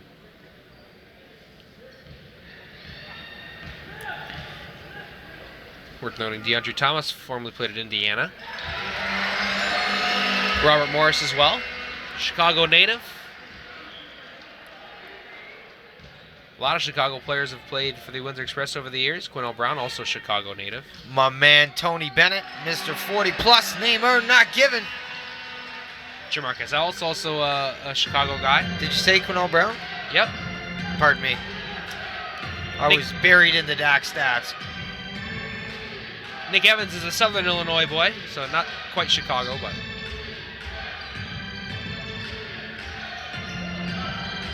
Relier Hollis Jefferson can't get it to fall. Gernard Giroux with the quick board and an outlet. Jones leaves it for Ward for 3. Yes, a big shot for the Express. They go back on top, 60-58. That's Warren Ward's shot right there. And a nice response from Jake Anderson, getting the pass in stride, going right to the cup for 2. Warren Ward has had several open looks from the three-point line. This team does a great job getting him the space he needs to shoot. Warren Ward coming out of Ottawa University. Averaging almost 16 a game for Windsor this year. DeAndre Thomas, and 1. Dre getting it done the hard way, looking to complete his second straight three-point play. And I think against Cape Breton in their last game, he was about 20.7 boards, picking up right where he left off. 14 points in this one. But a motivated, hungry DeAndre Thomas who wants to win is a scary number 2. At the line, DeAndre Thomas. Dre, we're number 2. And he stays perfect from the free throw line. 7-7. Puts the Windsor Express up by 3, pardon me, 63-60. 3:15 to go here in the quarter. Moss gives it over to Johnson. In the corner 3 from Hollis Jefferson, no good. Warren Ward, whom we just spoke of, gets it inside to DeAndre. Draws a double team, back to Ward, gets it around the defender, baseline jumper, yes. 2 points. Like a knife through hot butter. Takes the extra dribble, pulls up and cans it. Johnson to respond, and he does. Beautiful drive and finish there from Alex Johnson. Veteran play for Johnson, who now has 9. Oh, and Jones couldn't get it to fall. So both of these teams putting their foot on the gas. Putting on a show for the fans here tonight. Justin Moss gets behind the Express defense, but he mishandles it and has to give it back out to reliever Hollis Jefferson. 9 to shoot. Spinning away from the defenders. What a creative play there to get around the D and score. He is something spectacular. Smooth. Reliever Hollis Jefferson, 19 points, 8 boards, but he sort of lulls you to sleep with all that length, and he's able to create space and just be unique in his shot selection and make things happen. DeAndre Thomas can't get the runner to go. Spoke with Brandon Lisowski last week, and he described Relier as just smooth.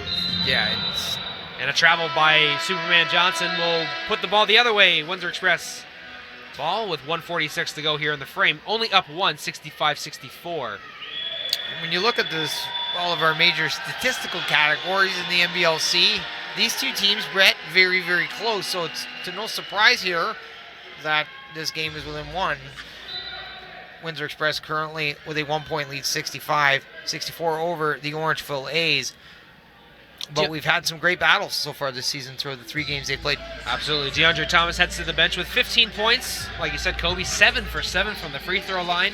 And 4-6 from the field. That's a fantastic number. QB for 3. Yes. And Quinnell Brown, eventually he's going to knock down a big shot. And Relier at the end can't get it to go. The extra added inflection at the end, I believe, is what made him miss it. But he gets back on defense, takes the bump, and the ball will go the other way. Look at the change in momentum, Brett, in this game with Stefan Nastic on the bench. It's like a completely different team right now, already shorthanded, and it's going to be interesting to see what impact Gas Tank has in this game, as the A's, like we've said several times, shorthanded. I believe at the time that Nastic was subbed out, the A's were on a 20-8 run. Yep. And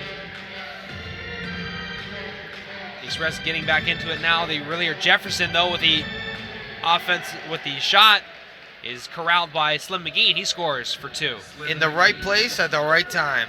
That's why you're down there, the bigs. That's why you establish position. That's why you fight for those inches. Last minute of play here in the third. Windsor up by a pair. Quinnell Brown for 3 off the mark. Just off the front rim. Justin Moss with his 7th rebound to go with 8 points. So he could be a double-double soon. Maurice Jones strips Alex Johnson. Quinnell Brown in transition. Can't get it to go. Unfortunate for the Express and Quinnell Brown. He had a good look at the basket on the left side. It doesn't fall. And with 15 to shoot, 13 to shoot, the Orangeville A's will try and get the last shot. See what Relier can do here. Maybe see some ISO. For three, off the mark. Patillo, 2 seconds. A little miscommunication there by the Express at the end of the third. The shot clock had expired. The shot clock had gone, the shot had gone off, but it should have reset once the ball had hit the rim.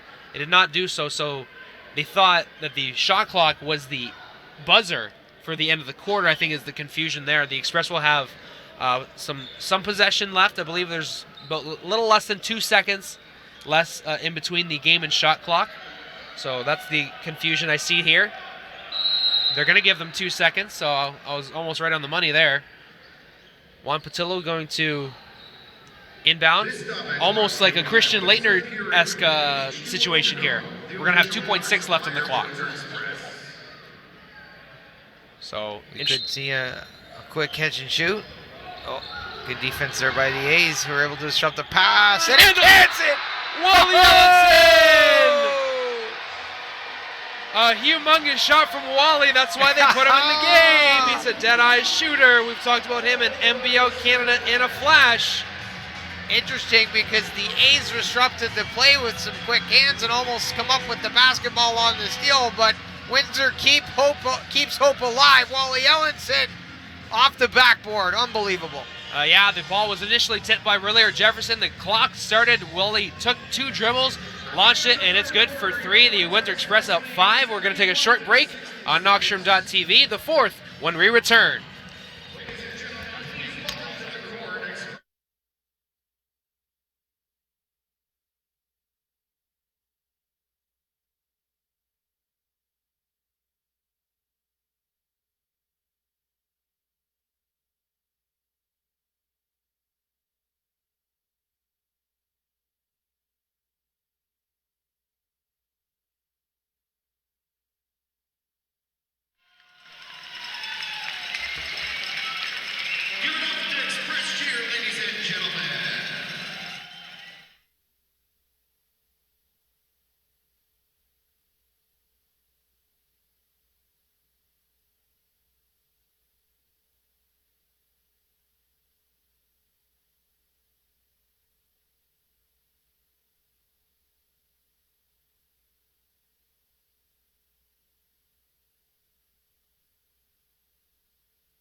I don't know. When is this?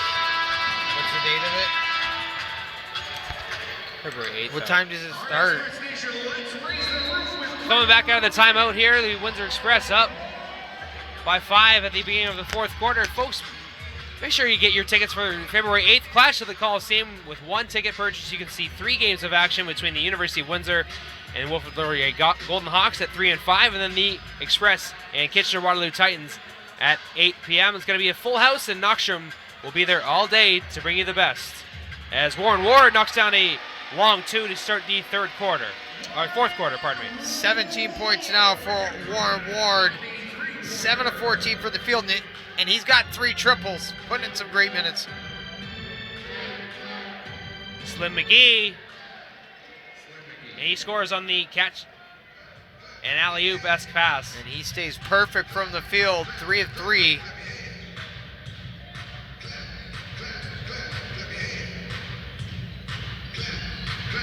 And nearly turning it over for the Express. Nice job getting in the passing lane there by Jake Anderson.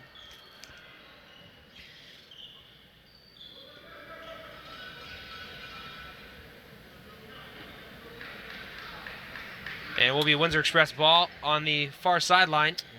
Coach Bill Jones sticks with Wally Ellison after the big bucket to see if he can do some more damage for them here in the 4th quarter.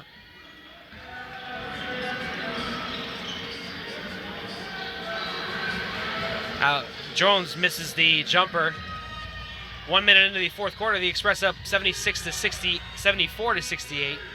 Moss looking to respond. And reliever Hollis Jefferson will go to the free throw line after drawing a foul. Express foul to number 22, Jerome, is first personal, team first. Jannard Giroux forced to come out and challenge and commits the foul, and reliever Hollis Jefferson closing in on 20 points. What a game he has had. 4-4 from the free throw line so far as he makes the first. Hollis Jefferson, in our first game here at the WFCU Center on December 30th, had one heck of a game. Was the lead scorer, had close to 30 points. It was just a monster slasher at the rim, finishing everything. He's getting it done here tonight as well. Got to say, this Express defense has done a good job on Justin Moss through 3 of the games so far that these two teams have played, including this one. Although he did eclipse the 30-point mark once. Warren Ward can't finish that offensive shot, but Nick Evans with the rebound and putback. Nick Evans getting it done there. Number 44, heart, all hustle. 12 points, 4 boards. Johnson blocked from Warren Ward. And this is the kind of energy the Express need to play with throughout the duration of the fourth quarter with just over 10 minutes left if they want to get out of here with a W. 2 of Windsor's 4 wins this year have come against Orangeville.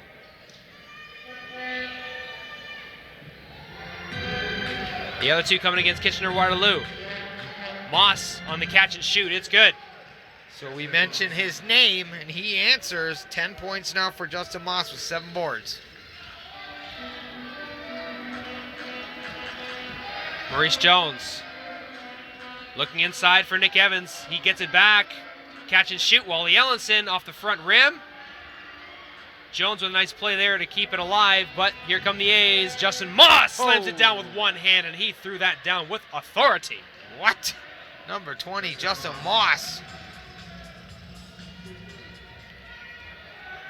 Beautiful dunk in transition. Orangeville, they aren't going quietly. Down by just 2. Nick Evans working down low against Slim McGee. Kicks it out for Juan Patillo. Tried to go through the double team there, and that's knocked away. Jake Anderson, catch and shoot. Yes, it's good for 3, and Orangeville is on top, 77-76. Hollis Jefferson stretching the defense with the dribble penetration. Finds the open man in the corner.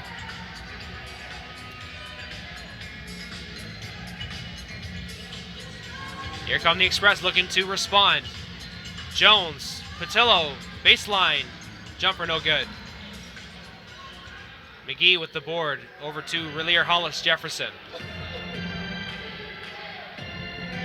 Oh, and he throws it down with the left hand. Back-to-back dunks from the Orangeville A's. Puts them up 3. And we mentioned him potentially being on double-double alert now with 23 points, 8 boards, 6 assists. So a potential triple-double coming for Hollis Jefferson. Nick Evans can't knock down the perimeter shot, and a foul going to be called on Wally Ellenson. So Orangeville responding here in this fourth quarter despite being shorthanded. As Nastic coming back in the game, and that's huge. With 8:11 to go, that is a monstrous pickup for the Orangeville A's, who were on a 20-8 run when he went out with his 4th foul, looking to probably go to him on this possession. I think Coach Losowski just inserted him back into the game at just the right time. Momentum shifting, 8 minutes to go in the 4th. Justin Moss can't get it to go. Wally Ellenson with the board.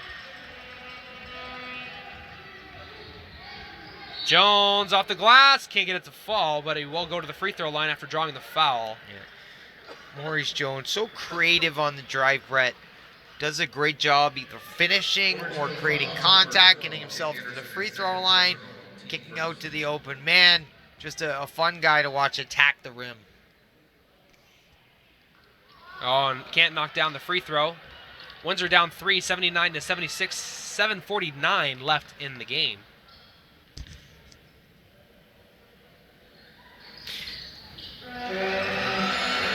Windsor shooting the ball well tonight, Brett. 46% from the field, 38% from downtown, 71% from the free throw line. So the shooting percentages are there.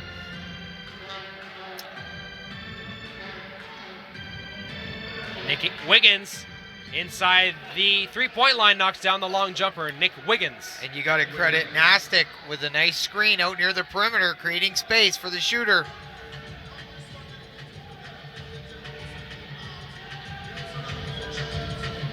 Here come the Express, down by 4, and they're going to have a kickball, they're going to say, so Windsor Express will have possession. The shot clock will go back up to 14. And it saves Windsor from a turnover, which is always a good thing. Orangeville with 40 points in the paint. They are a plus 16 right now in that space. DeAndre kicks it out to Wally, going inside to Nick Evans. Working against Justin Moss, and an offensive foul going to be called. Justin Moss taking his second charge of the game. So Windsor avoids a turnover and then subsequently takes one. And a good time for Orangeville to use that turnover against them. Create some offense here and possibly extend this lead. That's his 5th foul. Nick has scored in double digits tonight. They've done a great job. 6-8 from the field, 15 points, 5 rebounds. Anderson. Nastic. Scores. How do you deal with this guy down low? 19 points, just a smooth touch around the basket.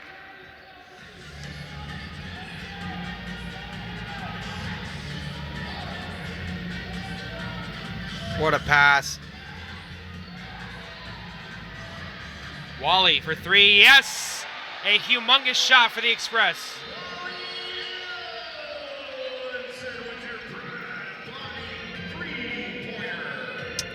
Ellenson drills his third 3. Nastic for 3, no. And Patillo with the rebound there. And they're going to say that ball was knocked away by Justin Moss, hit off of Maurice Jones, and will be Orangeville ball with 6:13 to go. Active hands, just poked it out and it bounced off an Express player, and now Orangeville has the basketball with a 3-point lead, just over 6 minutes left in the 4th. Nastic with the pump fake, over to Wiggins. For 3, Nick Wiggins, yes! Nick Wiggins, the former Wichita State Shocker. Beautiful shot, and another screen by Stefan Nastic, who's doing just about everything on the floor tonight for Orangeville. DeAndre Thomas, and a follow slam from Juan Patillo. Oh, wow. And that gives Patillo 10 points on the night, but just a huge basket. Important timing for the Express.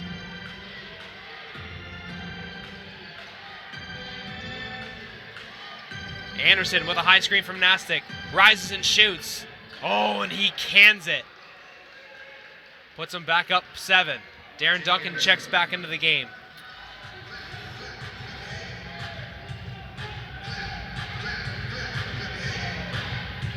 And Juan Patillo can't knock down the jumper.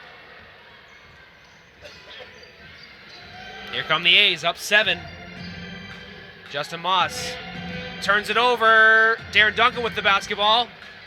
Here he goes. Warren Ward, catch and shoot for 3. Yes, big shot. 89-85.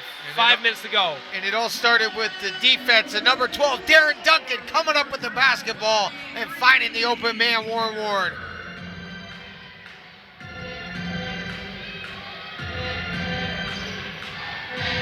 Moss scores on the drive and dish.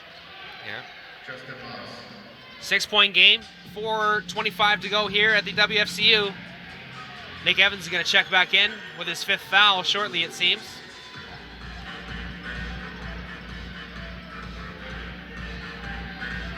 Directing traffic is Darren Duncan, and DeAndre Thomas knocks Stefan Nostick to his seat, and it will be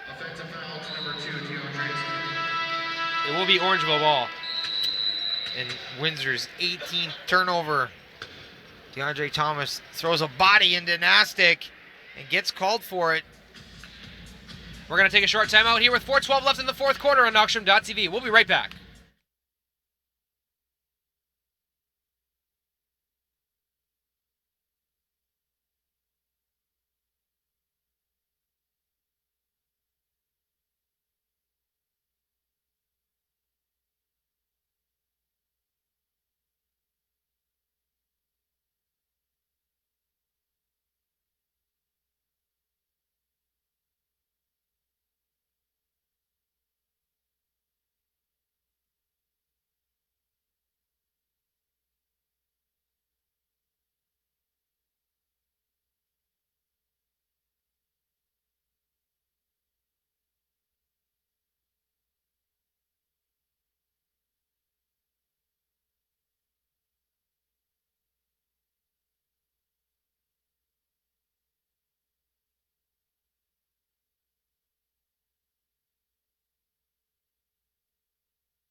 Coming back out of the timeout, folks, the Orangeville A's are up by 6, 91-85. The Windsor Express looking to get themselves back within striking distance, and there's a turnover on the inbound play.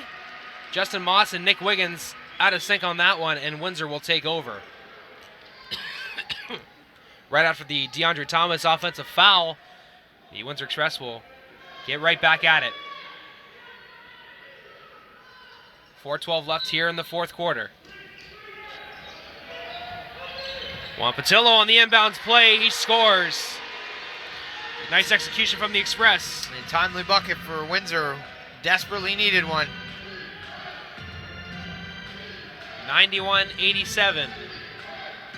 Darren Duncan defending on Alex Johnson. Nick Wiggins here. To his left, puts up the shot. No good. Here comes the Express. Nick Evans with that rebound. Darren settles down the troops. Works to his left. Stumbles a bit but gives it over to QB. 8 to shoot. 6 to shoot. Spinning. Rising. Shooting. Follow up.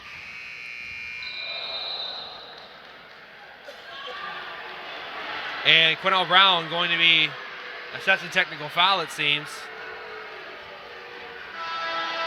Was that for trying to save the ball?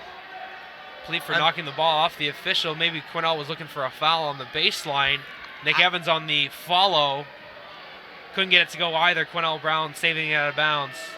It looked like he was trying to keep the ball alive, but we're not down there on the floor, so we can't say for sure. Yeah, it's a split-second play. Can't know until we ask. So Rillier Jefferson at the free throw line for 1. Orangeville will have possession. And Rillier Hollis Jefferson bails out the Windsor Express by missing the free throw. So this is gut check time for Windsor. I mean, I think that's the bottom line here, regardless of what happened. 3:24 left, and they've got some work to be done. Wally Ellenson checks in for Quinnell Brown. Orangeville with possession. 3:20 left here in the 4th quarter. Lots of time. Johnson. Well defended by Nick Evans. Johnson on the follow, and it's good. So Alex Johnson with his 7th rebound, and it couldn't come at a better time. He's able to finish at the rim. Wally gets the defender up in the air, catches, shoots, can't get it to go. Nastic with that rebound. Alex Johnson. Jefferson looking, gives it over to Johnson inside to Nastic. He rises and shoots right away. The follow by Relier Hollis Jefferson is good for 2. Orangeville up 8, 95-87 with 2.5 to go.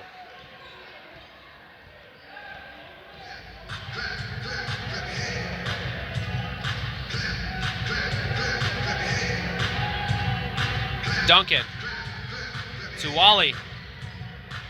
3. It's good. Big shot. That's 2 huge buckets now that Wally Ellenson has hit for Windsor in crunch time. 95-90. 2 minutes to go here in the 4th. Moss. The follow once again is no good. Patillo gives it over to Duncan. Over to Nick. Turns it over. Will be Orangeville ball.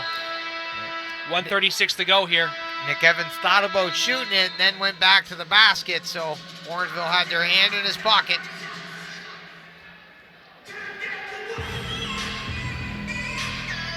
And we're going to have a timeout, it seems. We're going to come back here. We got 96 seconds left of gameplay here on Knoxstrom.tv. We'll be right back, folks.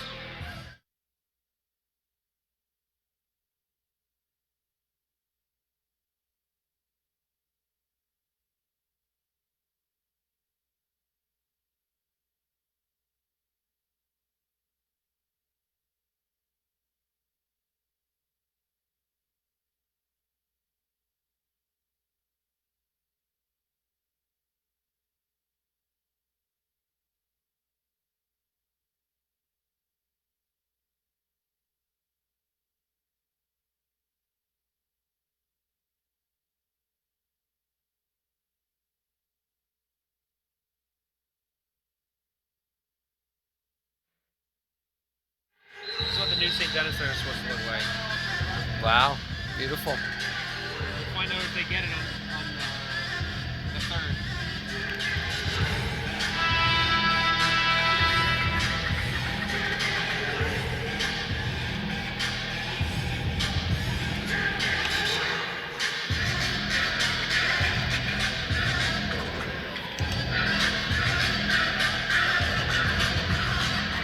All right, coming back out of the timeout, folks. Orangeville ball. 1:36 left to play here in the 4th. Rick Bodiford inbounding. Nastic. And Bodiford is going to be called for a traveling violation. Maybe he shuffled his feet. Couldn't see, there's a lot of bodies down there. 1:34 to go. Windsor down 5, 90-95. Only Orangeville's 17th turnover. The Express with 23 points off turnovers, but they could use a couple more here. And a foul going to be called to Alex Johnson for a hand check in the backcourt.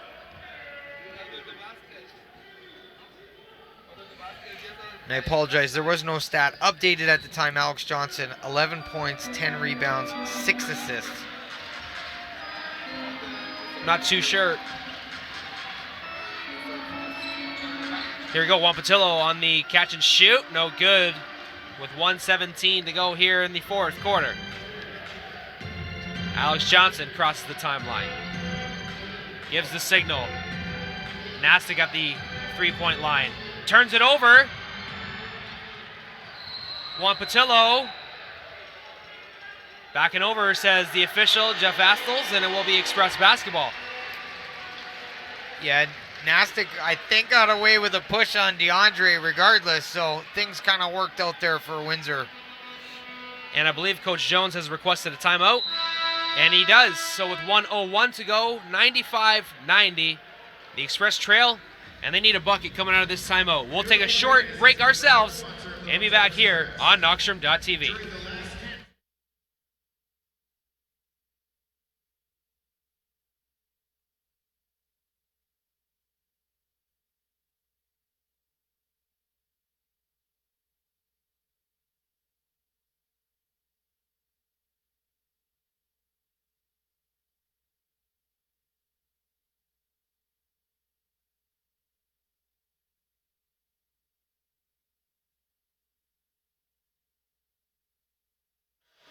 Hey folks, this live broadcast is brought to you by DC Basement Waterproofing and Concrete Raising.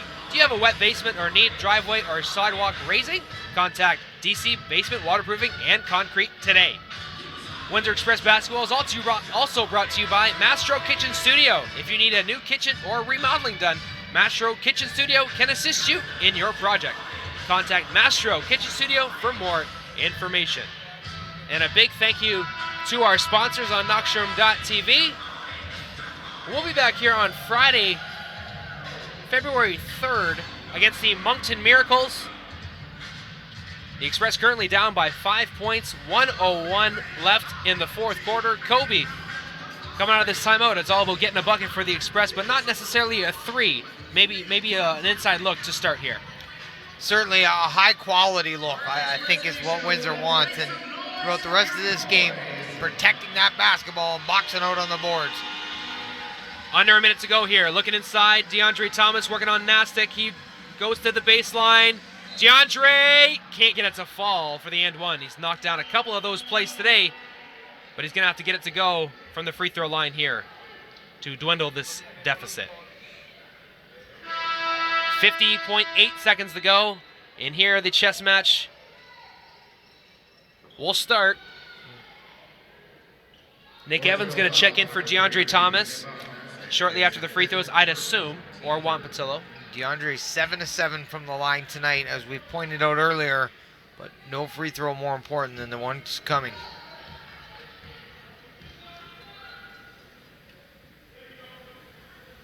Knocking down the first.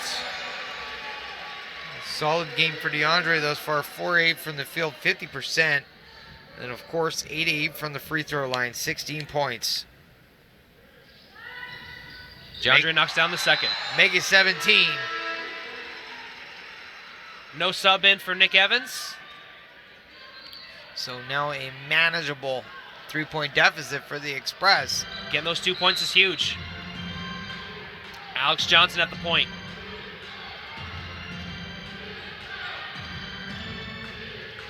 Got some time to kill. 20 seconds left on the shot clock. Johnson inside the three-point line, puts up the shot, leaves it short. The Express are down 3, 35 seconds to go.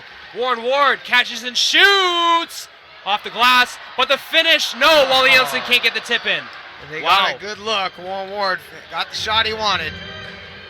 Relier Hollis Jefferson. 20 seconds to go here in the game. Windsor down by 3. And Jefferson will be fouled with 15.4 seconds to go. Oh, that open look from Warren Ward looked good.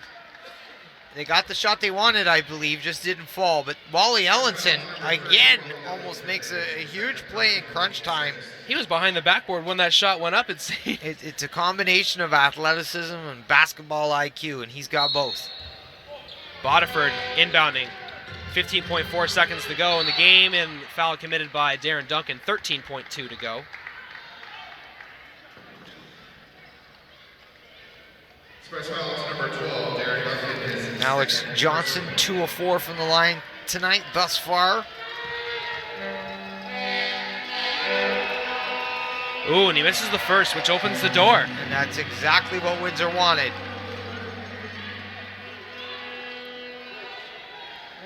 Alex looking to make it a 4-point game. Nastic will be lurking under that basket if he misses. He knocks down the first. Substitutions coming in. Paris Scales going to come in for Nastic. And Windsor Express head coach Bill Jones going to call timeout. 13.2 seconds to go. What an exciting game. We're going to take a short break here on Knockstrom.tv. The final seconds when we return.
All right, coming back out of the timeout here.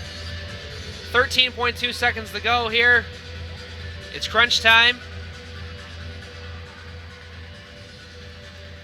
And the Windsor Express need themselves a basket quickly. 13.2 to go. Looking for the 3 coming out of the gate, I'm assuming. And then would have to commit a foul and do some hard work. You got Wally Ellington and Warren Ward on the floor.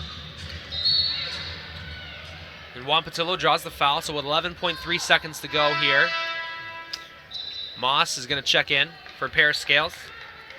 Very smart foul by Orangeville, who chewed a few valuable seconds off the clock. So might see Juan Patillo is going to be fouled by Alex Johnson. So taking another second off the clock. Correction, Orangeville foul, number 5. Patillo hands it off to Duncan. 7 seconds. Ward for 3, off the mark. Earlier Jefferson with the rebound, and with 2.5 seconds to go, he will head to the free throw line. Good for the Orangeville A's, not so good for the Windsor Express, as they will fall to 4 and 10. Orangeville showed up to play, shooting almost 47% from the field. It's a little bit higher than their season average from the line as Jefferson misses the free throw. 42% from the three-point line, Brett. They made 6 from that space.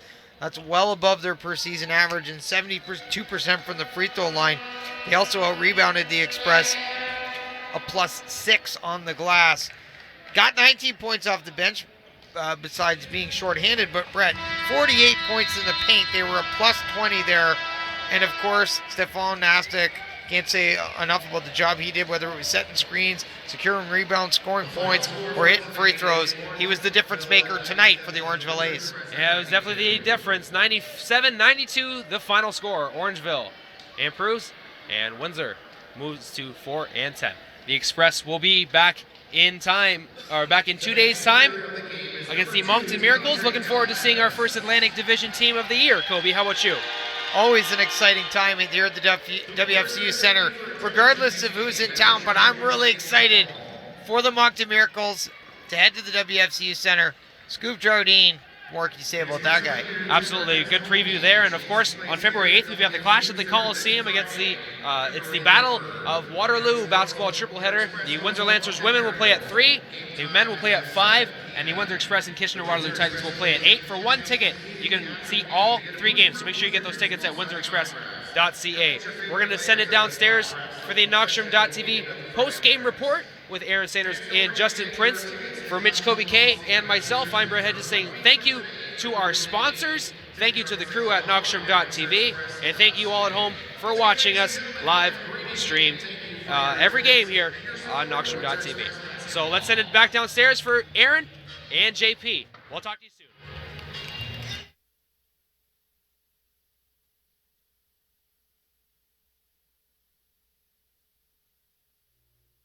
And the story shows that it's Orangeville running out of the WFCU Center with a 97-92 victory. Winners of 2 straight, and the Express lose 3 straight so far. And we are at the Knockstrom postgame courtside. This is Aaron Sanders with JP, Justin Prince. And JP, Orangeville really came out of the gate outscoring the Windsor Express in the 4th quarter. And this is the first time where the Express had a minimal performance closing it out.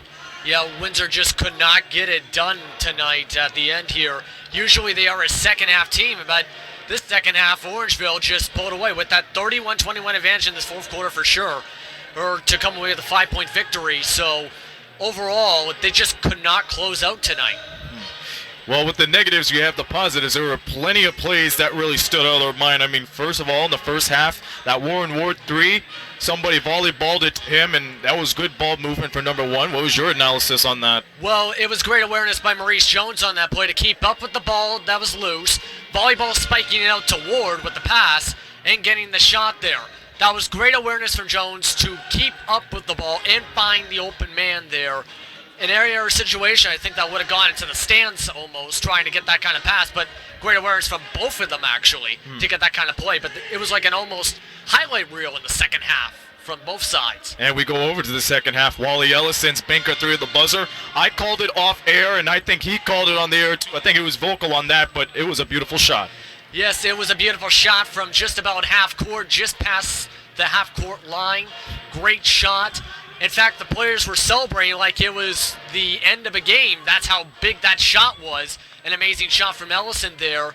Great performance from him overall tonight. If you look at the stats from Ellison, 12 points, all of those coming from three-point land, including that one from beyond downtown. We all went to Wally World, and then there's, of course, 2 dunks, which if I don't see on the top 10, then there better be a good excuse why. Hollis Jefferson on the breakaway dunk, and that Juwan Patillo poster tip-in slam. He has had a heck of an exhibition tonight in his debut for the Windsor Express. Yes, 12.7 rebounds, 4 assists for somebody who just came in to the starting lineup. He didn't play much earlier before coming to Windsor, or this season playing in the Israeli Basketball League, but there was a reason he averaged 18 points per game and 7 rebounds per game in Japan. He showed why there with his performance, his ball handling, and his shooting as well. He was basically one of the main momentum players for this team tonight. Like, if he can play like he did tonight for Windsor for the rest of his time here, they're in good shape, because it felt like he was filling a missing puzzle piece that Windsor had with his play in this first game alone. That's right. Well, let's give the game ball to 2 specific players. DeAndre Thomas did all he can inside, as he does best, and of course on the other side, Hollis Jefferson cleaned it up for the Orangeville A's, finishing off with 26 points. I mean, not a bad performance for both of these 2 players. Yeah, with Hollis Jefferson, the double-double as well, with the 10 rebounds as well as 6 assists with that.